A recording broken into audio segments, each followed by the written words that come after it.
In the previous movie, we added properties to the station class and a code to the main subroutine to give each station the ability to handle multiple customers at a time.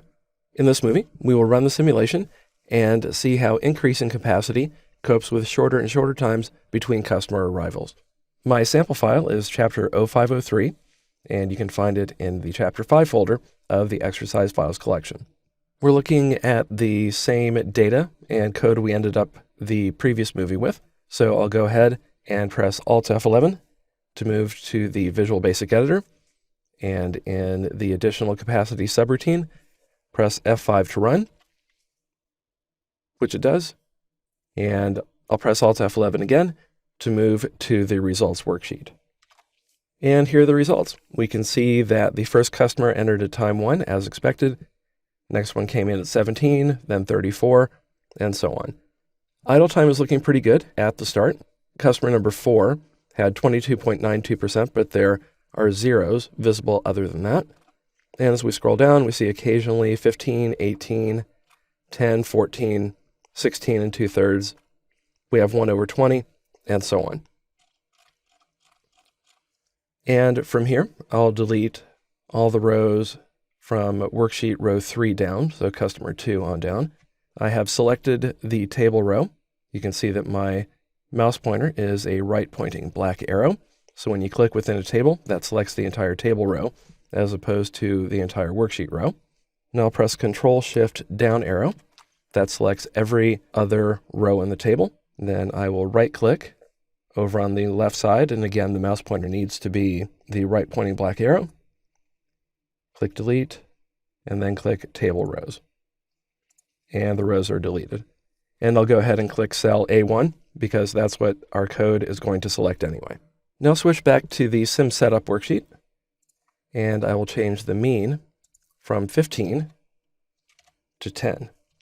So now instead of every 15 ticks of the clock on average, a customer will arrive every 10 ticks. So I'll press Alt F11 to move back to the Visual Basic Editor, press F5 to run, which it does. And when we switch back over to the results worksheet, because of the shorter inter-arrival break, we should expect to see much higher idle times within the system. So I'll press Alt F11, and immediately after the first 3 customers, you see we start getting percent idle of greater than 10, greater than 20, almost 30.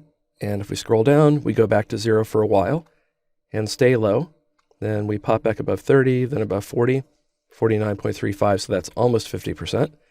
If we scroll down, then customer 53 is above 54%. And let's see if it gets much worse than that. Yep, there's a 61, 64, 66. So we're getting close to having a couple of customers with 70% idle time, although that does tend to decrease for a bit and then increase again. So 72.31% is the highest I see, 73.3. So, and 80%, I just noticed that. So as you can see, changing the inter-arrival time and assuming that more customers arrive means that idle time will increase significantly. Now I'll scroll back up and do the same set of selections to get rid of all the rows for customer 2 and below. So select the table row, Control-Shift-Down arrow to select the rest of the rows in the table, and delete. And I'll go ahead and click cell A1. Now just to perform one more experiment, let's see what happens if the inter-arrival time, or lambda for the Poisson distribution, changes from 10 to 9. So I'll go to Sim Setup, change the mean to 9, and Alt F11 to move back to the Visual Basic Editor, and F5 to run. And after a moment, it's done. And Alt F11 to see the results worksheet. And our formulas didn't copy down.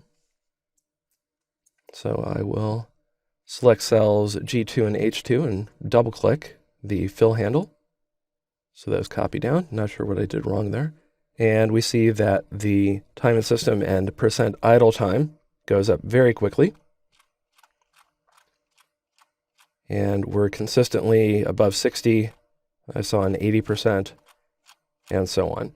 85.63. So with the much lower inter-arrival time, we can see that customers will be spending a lot more time idle within the system, which means that you, as the employer, or rather the modeler of the system, should be looking at increasing capacity to decrease the bottlenecks that are inherent in your current system.